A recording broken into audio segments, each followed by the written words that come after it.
Let's quickly try and find a race to do. This place is the hub. It has a lot of races. There's one every few minutes, literally. I want a short, flat race, scratch race, not complicated. So this is my race. I clicked. I can see quickly the route, which is very helpful. Distance and climbing. What I can't see at this version of indieVelo is if there are any humans or bots. All races on indieVelo have bots at this stage, and they're really good fun if you don't mind racing with humans. That's it. Let's sign up. Click Let's Race, and that will take us to the pairing screen. At the pairing screen, that's a good touch. We can verify what's paired and what's not.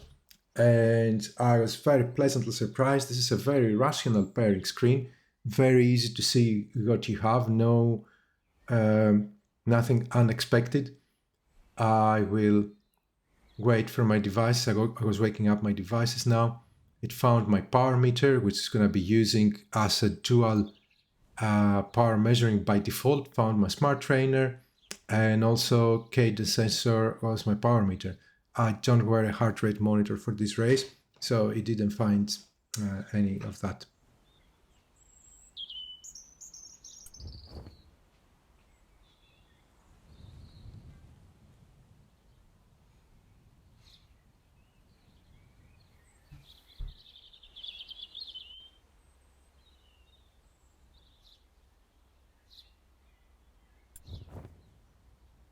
Let's click OK, and let's go straight to the race.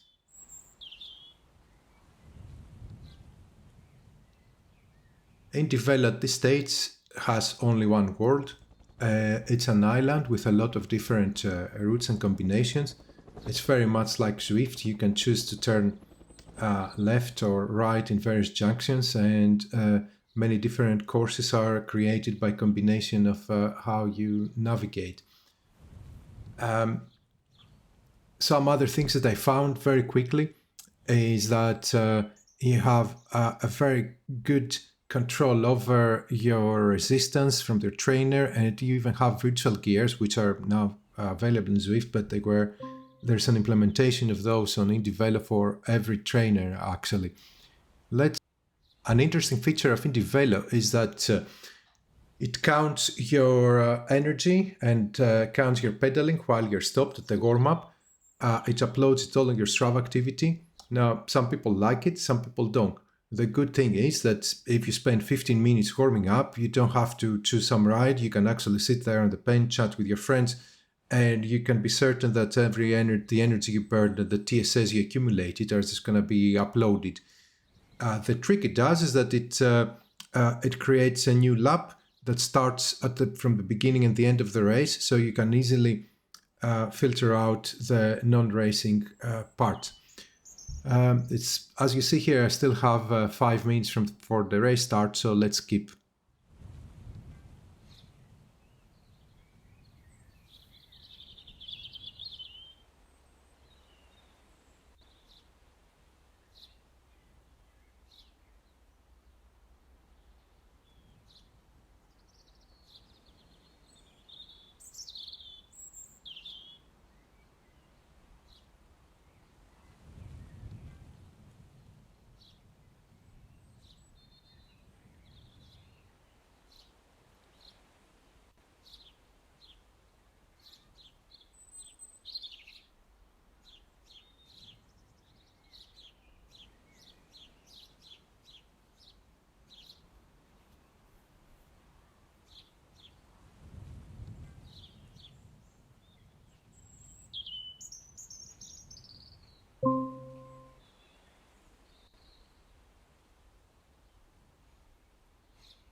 almost 1 minute before the race, you just suddenly get this scary pop-up, which basically tells you that nobody else is around, and it depends that you're placed. At this stage, if you don't meet the regulations of the race, like for example, if you don't have a heart rate monitor but the race requires it, you're just going to be kicked out. The head-up display resembles the positions where Zwift has the information, but it's quite more informative, and I quite like that it's transparent. So let's see very quickly. This is the list of nearby riders with their flags, nothing unusual. At the top, you have information about your race. I suppose points are going to be announced there, etc. It's the distance remaining and so on. Here's your watts. Very, very nice touch. It has both the power meter and the virtual trainer and shows the balance and the torque. This race started in very similar, like all these virtual races, with everybody pedaling harder than they probably should from the start. And we can see here there is a lead in. And the other great thing is that you get some things that you have to buy sauce for Zwift to see on Zwift, like the groups of the riders. So this little bit with information on the left of the riders nearby is exactly the same as the grouping feature that sauce for Zwift has. When the main group is going to split in smaller groups, it's going to give you a bigger picture here with the differences. On the bottom part of the screen, you can see on the left there is the power graph, exactly as Zwift has if you turn it on. And on the right side, there's the elevation map, which shows your exact route, actually, not a random elevation map with kilometer markers. And at the top left, you have information like the elapsed time, your distance, your elevation you climbed, your speed, but also you get very nicely the TSS and the calories you have burned based on your power. The other very good thing with indieVelo is that there are keyboard shortcuts to turn on and off any of those elements you like, and you can fine-tune them. Now, after other thing as well, top right, you can see your draft. And what's really cool is that indieVelo has implemented wind in the real world, and it does really play a difference. You feel it when it's from behind, it's tailwind, you can go much faster, less resistance, and it's easy to take turns in the front. When you turn on a headwind, the things become very complicated. You just put your nose in the front and you instantly feel the resistance of the trainer. Let's focus on the race.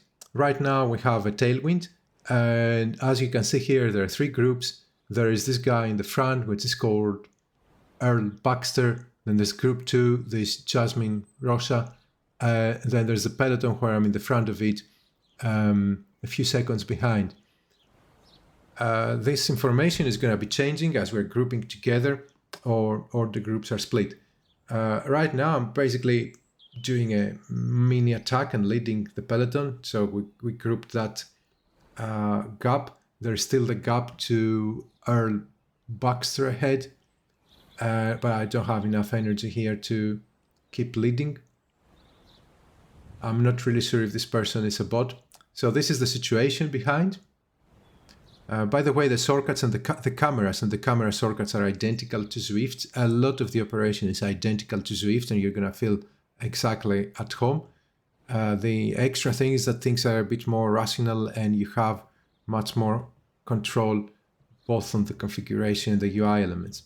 Now, another fantastic thing on indieVelo is that you have by default virtual gears. You can see them there on the right of the top middle of the screen, and it offers you 25 virtual gears. You can change them up and down with plus and minus on your keyboard, and they are what they are. They're virtual gears. That makes it easy to put your trainer in the in a ring where the chains are aligned, and just use your keyboard to change up and down, or you might adjust your baseline resistance from there and make sure you're in a comfortable place with your gears. Whatever you like, it's up to you what you do. In my case, I just put the baseline resistance a little bit higher so that I would feel better the road. Now, what I found amazing and felt instantly at home is how realistic feels riding in a group on indieVelo. The trainer really gets harder, the resistance, the moment you get exposed to the wind or when you have a headwind, and you can feel it getting lower when you're getting behind the rider. That makes it such that you don't spend all your time looking at numbers, your numbers and other people. You can ride much better with a feel and enjoy more the riding itself. It really gave me a little bit of a memory from riding crits in real life, which I haven't done for 3-4 years now, in the sense that you don't have this great blob where it's absolutely easy to pedal and then suddenly you go the front, but then you don't really feel it, but the others are approaching. Here you just can feel really how things happen. I'm not really taking much rest. I'm still pedaling by 280 watts. I think everybody around me is going quite fast. I'm pretty sure they're all bot, and I'm pretty sure they're all programmed to make the ride interesting for any humans that are in the ride. And I don't know how many humans are there. Probably it's only me.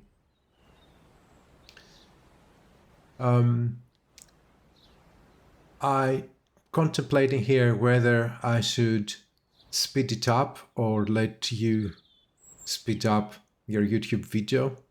I think I will let the video play and jump in to say anything that's required.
somebody has attacked here, as we can see. It was quite easy because there was tailwind, but as you see on the top right, the wind is coming from our left, but also we're doing a counterclockwise turn on the island, so very soon we're going to turn with the wind ahead of us. Some of the riders ahead are now trying to bridge the gap to the rider in the front, the leader, and we can see easily the situation on the groups. And I think I'm just taking here taking the bait and just trying to see how easy or hard it is to bridge the gap. This feels really like a very easy sea race. To give you an idea of the difficulty,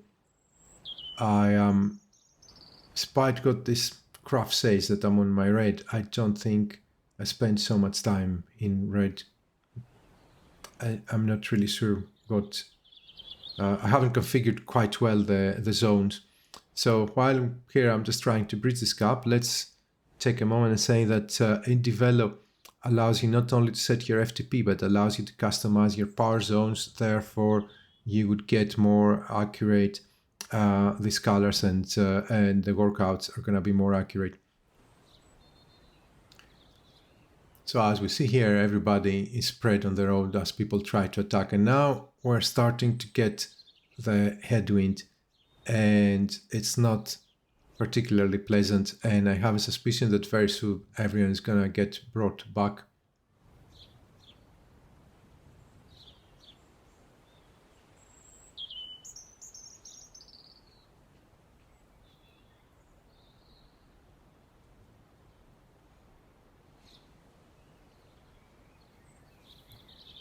And now a funny feature of indieVelo is that it allows you to actually take a different road while in the race.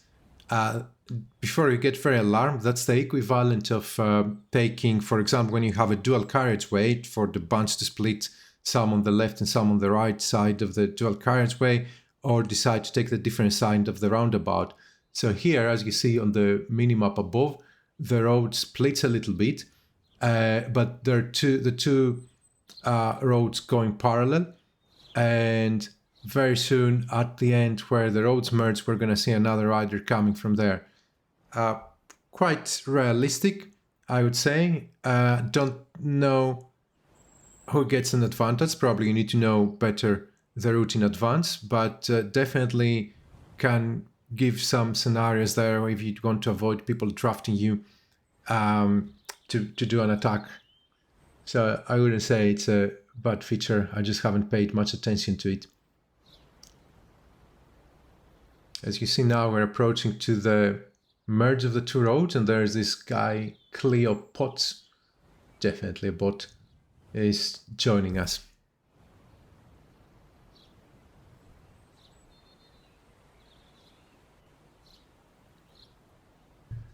At this point, the riders are here, they're actually getting away. They're going much faster than we do, but there is a headwind, so I wouldn't even dare bridging.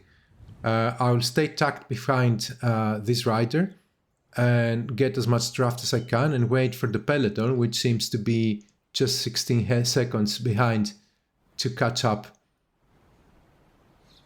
While we do that, I think that's a sprint banner, which is probably going to be used with the point races.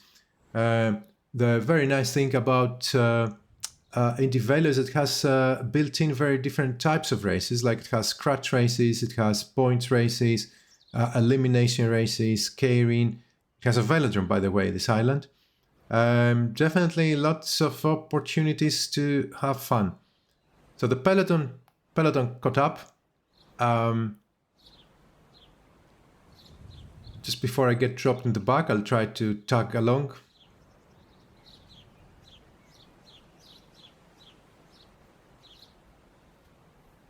And hopefully all together we're gonna catch the breakaway riders ahead.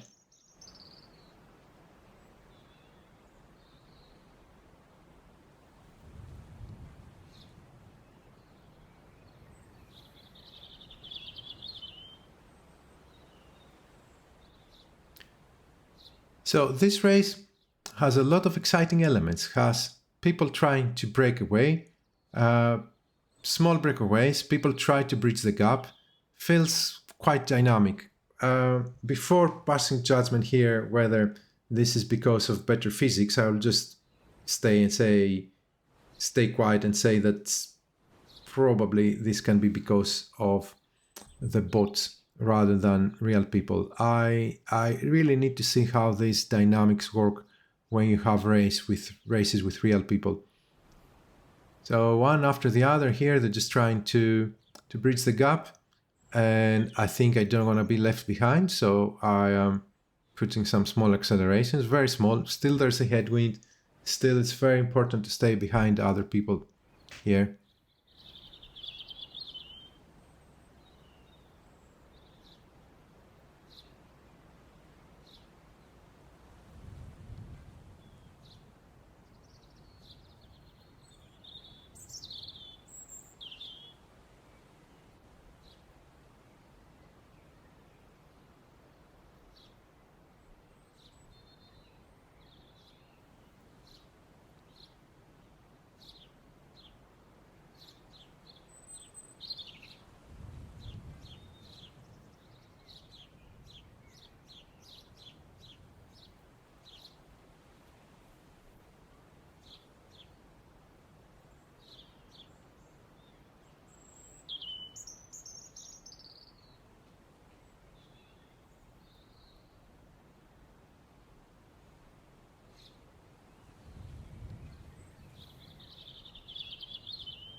Time to try and bridge the gap. Let's put a good effort. We're getting a little bit of draft. It's completely headwind here, but I'm getting a little bit of draft from these two riders, and we're putting a good effort. So we caught the group 2, and we're just a lone rider a few meters ahead. We're just gonna catch him very, very easily and very quickly.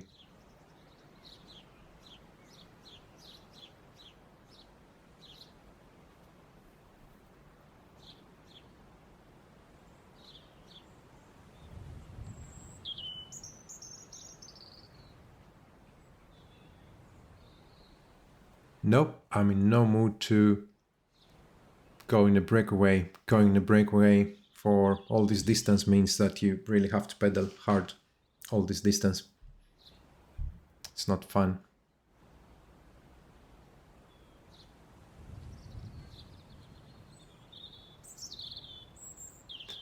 And we are back in the main peloton. But the bots are going to keep trying. I will try to stay in the front group, which is surprisingly easy.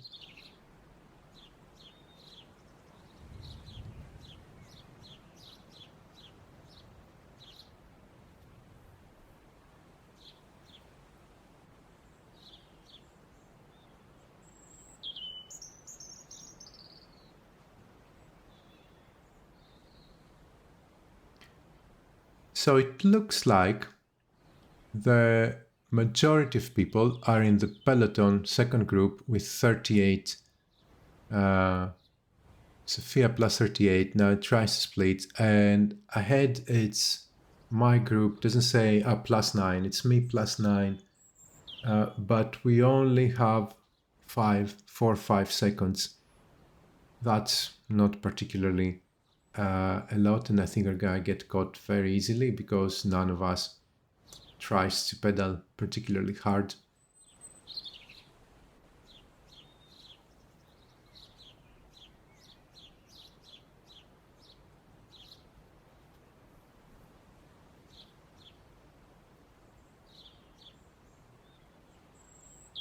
So it's 4.4 kilometers to go. I think as we're gonna continue turning left, the wind is gonna come from behind soon, and it's gonna be easy for people to go in the front. Seems like, yeah, groups are being formed and split all the time. I don't think it's significant. It's completely flat for the next 4 kilometers, so I'll just really try to stay close to the front and get an opportunity for a sprint, because I think this is going to be a sprint finish.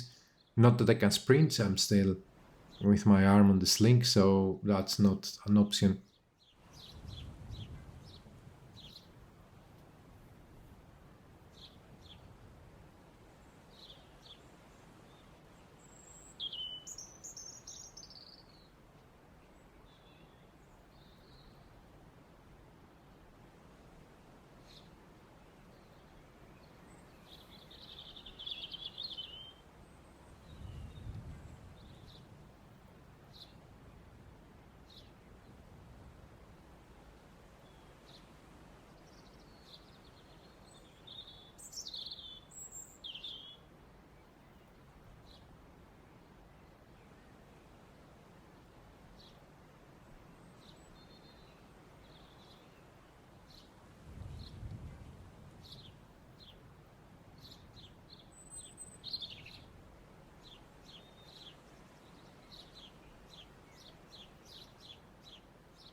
The graphics could be much better, but this is really a beta version. This is at the beginning of the development, and it has only one word. I think everybody's focusing on making the game function very well rather than having beautiful, colorful words. But it feels quite nice. I quite like the sunset. I don't like it when it goes nighttime and it stays for a while. And while we're going to the finish, I'd like to take the opportunity to say that this has been a very enjoyable riding feel, to the point where switching later after that to ride on Zwift, it just felt completely flat, disconnected from reality. And I'm getting quite excited with this. I will join the indieVelo community soon and to be able to provide feedback and understand more about it. But I think this is very promising. So 1.8k to go and nothing crazy is happening. Oh, we have a split actually. Front group 23 people, second group 22 people, at 18 seconds behind. So yeah, that's a proper split, which I don't think it will come back. The pace is pretty high. The reason the pace is so high is not because it's very unrealistic, but actually it's because the tailwind we have right now. So being kind of accurate physics probably means that our real speed would have been 7k less without the wind. The other nice stats is that you have a flamme rouge. You have the banner at 1k to go, which is this one. We're gonna go under it shortly.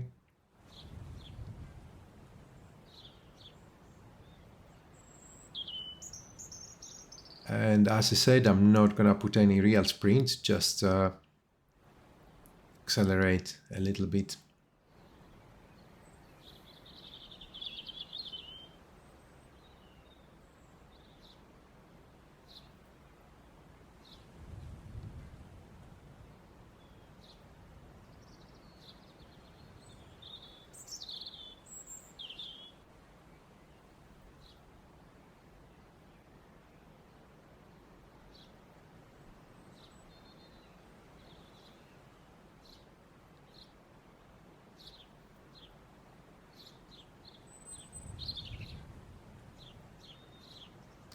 So that's going to be a headwind sprint. And I'm not in a good position. So I'm going to be swallowed by people who are coming from behind. And 200 meters to go. Yep, that's it. That's not considered a sprint by any means. Less than 500 watts. Oh yeah, I put a little bit more.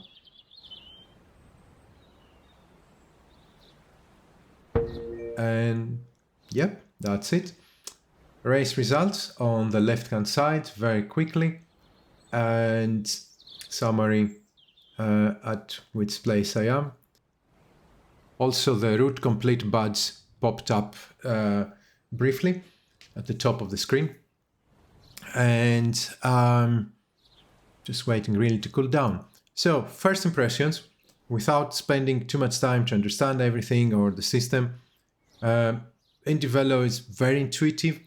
You can do everything from the app. There are menus and information for anything you want. You can even create an account and start from the app when you download it. There is the hub with races, lots of types of races. All the races at the moment have bots, and there is no way to distinguish whether there are humans or bots beforehand at this stage. It's probably because there are not too many people. You can see whether the races are just the standard ones that the repeating ones that are created by the servers, or that are created by the users. Likely those that created by the users are going to have more audience. Maybe there are team races and so on. My team TFC has already a race every Friday at 5 p.m. London time, and hopefully we're going to see more people racing there. Yep, that's it really. That's the first impressions. I hope in the next weeks I will make more in-depth video as I understand the platform more and spend to show more details.